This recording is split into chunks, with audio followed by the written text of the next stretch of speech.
বলো তো এটা কোন জায়গায় এলাম? হ্যাঁ, ঠিকই ধরেছো, ফাইনালি আমরা চলে এসেছি গ্লেনারিজে। আর আমি এত সেজেগুজে কেন? হ্যাঁ, তোমরা ঠিকই ধরেছো, it's a date guys, and it's not only a date but it's a dream date. আর গিয়েই দেখলাম ওখানে দারুণ একটা লাইভ কনসার্ট হচ্ছে।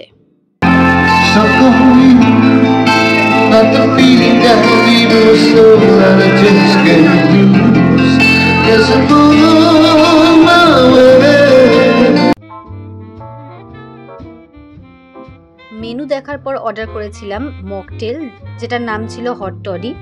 এরপর আমরা অর্ডার করেছিলাম মিক্স নুডলস আর একটা চিকেন প্ল্যাটার, যেটা দেখে আর টেস্ট করে আমরা হতাশ হয়ে পড়ি। Guys, I will not recommend food here, but this place is a vibe. The live music and the vintage ambience is definitely worth visiting this place.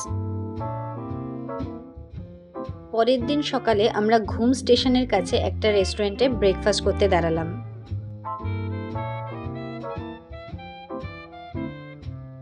এখানে আমরা অর্ডার করেছিলাম পর্ক নুডলস, পর্ক মোমো আর soupy Maggi, যেটা খেতে অসাধারণ ছিল।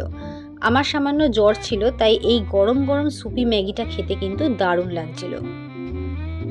এই রেস্টুরেন্টটা famous কিন্তু এদের নুডলসের জন্য, so if you are a noodles lover then don't forget to try their dishes here. রেস্টুরেন্টের লোকেশন আর নাম আমি ক্যাপশনে মেনশন করে দিয়েছি, তোমরা দেখে নিও।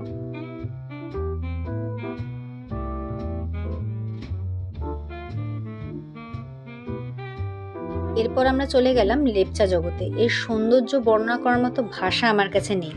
Just look at the beautiful view guys.